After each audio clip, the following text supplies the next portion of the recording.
क्या आप भी फेमस होना चाहते हो और मेहनत करने में मौत आती है और चाहते हो कोई ऐसा तरीका मिल जाए जिससे रातों रात इंस्टाग्राम और फेसबुक पे लाखों फॉलोअर्स हो जाएं? मजे ही मजे। ऐसा सोचने में जितना अच्छा लगता है उसका जस्ट अपोजिट बुरा भी लगता है जब आपसे कोई मेहनत करने के लिए कह देता है। पर आजकल फॉलोवर्स और अटेंशन पाने के लिए लोग क्या क्या करते हैं सोशल मीडिया पे, और ये सोसाइटी के लिए कितना ख़राब है, आज इस वीडियो में इसी बारे में बात करेंगे। तो चलिए वीडियो शुरू करते हैं और जानते हैं इस बारे में।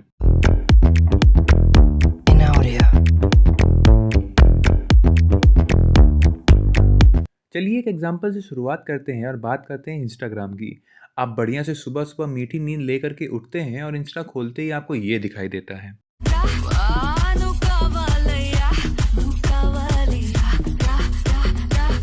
अब आप मानो या ना मानो, लेकिन आप में से सबने एक ना एक बार तो ये सब देख रखा होगा। और आप में से शायद बहुत कम लोगों को पता चला होगा कि ये चीज़ें हमें कैसे अफेक्ट करती हैं। बचपन में आपसे किसी ना किसी ने ये बात ज़रूर बोली होगी कि हम लोग जो चीज़ें देखते हैं वो हमें याद रह जाती हैं, बजाय अगर हम वही चीज़ किसी बुक से पढ़ें। ऐसा होता है क्योंकि हमारा दिमाग मेमोरीज को कैप्चर करने में ज़्यादा बेहतर है। तभी आप लोगों में से ज़्यादातर लोग पढ़ते तो बहुत होंगे पर याद कुछ नहीं रहता होगा। बात तो सही है। आजकल ये फैशन बन चुका है कि अगर फेमस होना है तो सोशल मीडिया पे लोगों की लस्ट को टारगेट करो। अब यहीं से कमेंट में कुछ लोग मुझे ये लिखेंगे, इट्स हर चॉइस। अरे भैया ठीक है, इट्स हर चॉइस, पर इससे लोगों के दिमाग में क्या असर पड़ता है इसके बारे में कोई बात नहीं करता। देखो, ये कोई रोस्ट वीडियो नहीं है, पर ऐसे कंटेंट को जस्टिफाई तो नहीं किया जा सकता बिकॉज ये कंटेंट नहीं होता। और इन लोगों को जिन्हें आप सोशल मीडिया पे इन्फ्लुएंसर्स समझते हो, इन्हें अच्छे से पता है कि आपके माइंड को कैसे ट्रिक करना है।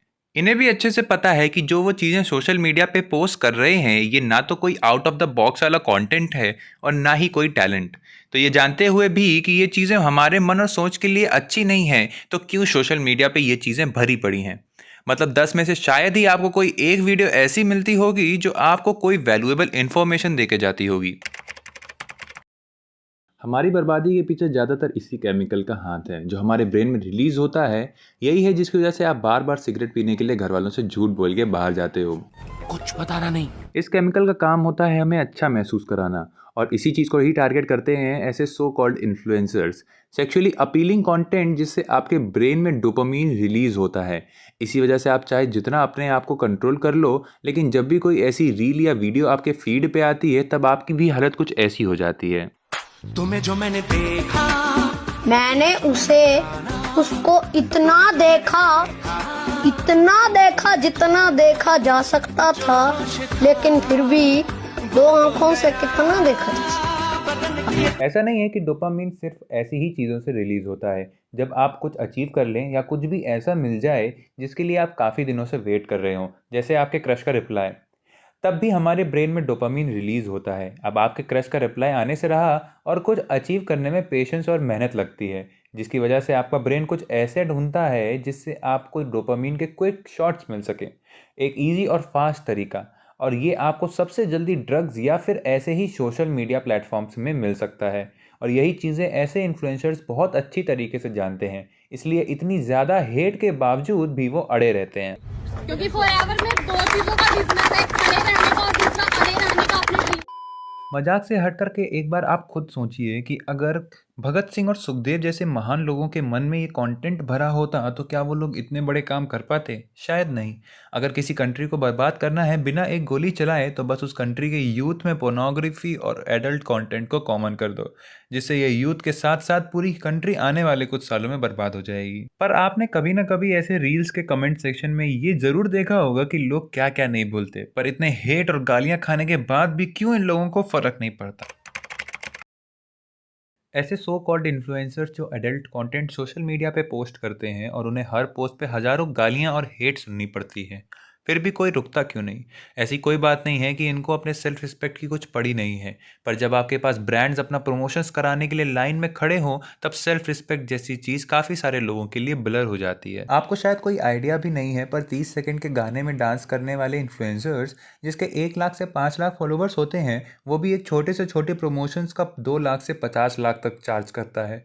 ऐसा नहीं है कि प्रमोशंस करना गलत है। अगर आपने मेहनत करके कंटेंट बनाया है तो आप डिज़र्व करते हो प्रमोशंस और एड्स करना। पर लोगों की लस्ट को टारगेट करके उससे कंटेंट बताना कहीं से भी जस्टिफाइड नहीं है। यहाँ तक कि गीता में भी लिखा है कि एक इंसान का सबसे बड़ा दुश्मन उसका क्रोध, काम, लालच, अहंकार और मोह है, जिसमें से कि काम यानी लस्ट को कंट्रोल करना सबसे टफ है। इसीलिए ज़्यादातर ब्रांड्स ऐसे ही लोगों को अप्रोच करते हैं। ऐसे इन्फ्लुएंसर जो इस टाइप की चीज़ें सोशल मीडिया पे पोस्ट करके खुद को इंडिपेंडेंट एंड मॉडर्न बताते हैं, और जो लोग इन्हें कुछ बोल दें तो ये उनको छोटी सोच वाला कहते हैं। अब ये कुछ ऐसा नहीं क्रिएट कर रहे हैं जो कोई और ना क्रिएट कर पाए या काफ़ी स्पेशल टाइप ऑफ कंटेंट हो।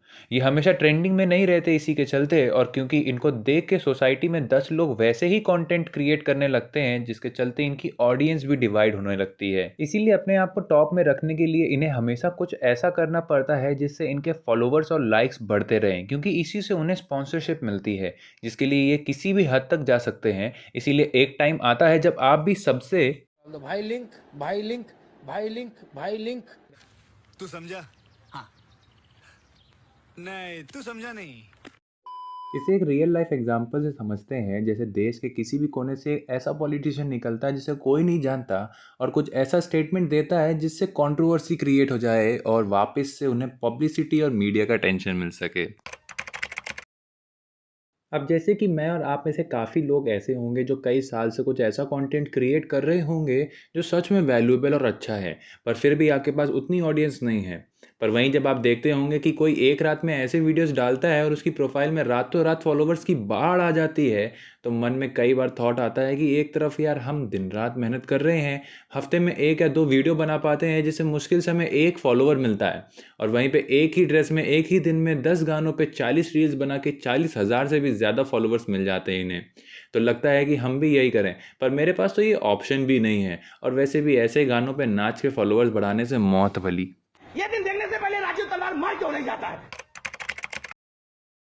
आप सोशल मीडिया में जो देखते हैं, आपके ब्रेन में मेजर 2 व्यूज़ आ सकते हैं।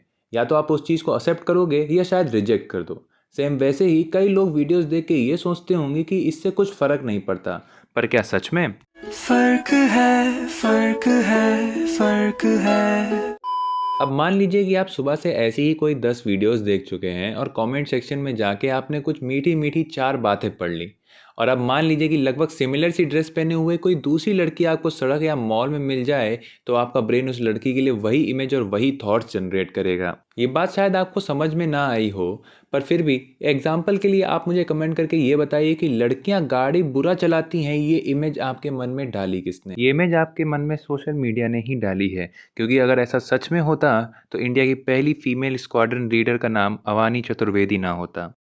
इसके एग्जाम्पल और भी इंटेंस हो सकते हैं, जैसे किसी के कैरेक्टर के बारे में जज करना।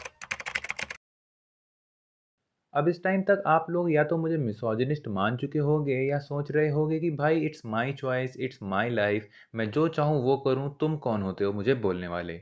पर मुझे बोलने से पहले अगर तुम भी ऐसे ही कुछ कंटेंट बनाने जा रहे हो या बनाते हो, तो खुद से पूछो कि तुम ये कर किस लिए रहे हो, और इससे तुम्हारी फैमिली की इमेज के ऊपर क्या इम्पैक्ट पड़ेगा। अगर ये बात खुद से पूछ ली तो शायद जो कमेंट में लिखने जा रहे थे वो अब तक चेंज कर चुके होंगे। देखो, मैं इस वीडियो से किसी को पर्सनली टारगेट नहीं कर रहा, और वीडियो में यूज़ हुई क्लिप्स बस एक रीफरेंस हैं। और एक आखिरी लाइन जो मैं ऐसे कंटेंट क्रिएटर्स को बोलना चाहता हूँ वो ये है कि there is nothing wrong in wearing western dresses and adopting western culture, but after adopting western culture you don't have any right, and also you should not expect the same Indian form of respect, because we respect Sita more than Sophia of California. नहीं समझे ना? कोई बात नहीं, Khan sir समझाएंगे। Western culture को अगर आपको अपनाना है तो वेस्टर्न कल्चर में लड़कियों की जो इज्जत होती है वही इज्जत के लिए भी तैयार रहिए, लेकिन कल्चर चाहिए वेस्टर्न, इज्जत चाहिए इंडियन। अरे बाप रे बाप, ऐसे कैसे हो जाएगा? दोस्तों, इस वीडियो से किसी को हेट करने का कोई उद्देश्य नहीं है। और क्या आप भी ये सोचते हैं कि इंडिया में इस कंटेंट से रिलेटेड कोई लॉ होना चाहिए? अगर आप मेरी इस वीडियो से कही गई किसी भी बात से एग्री करते हैं तो वो लाइन कमेंट में कोट करके ज़रूर बताइएगा। और अगर आपको वीडियो में से कुछ भी ऐसी वैल्यूएबल इन्फॉर्मेशन या हमारा कंटेंट पसंद आया हो तो चैनल को ज़रूर से सब्सक्राइब कीजिएगा। साथ ही डिस्क्रिप्शन में दिए हुए लिंक से आप मुझे सोशल मीडिया हैंडल्स पे भी फॉलो कर सकते हैं। मिलते हैं अगली वीडियो में, तब तक के लिए जय हिंद, जय भारत, राधे राधे।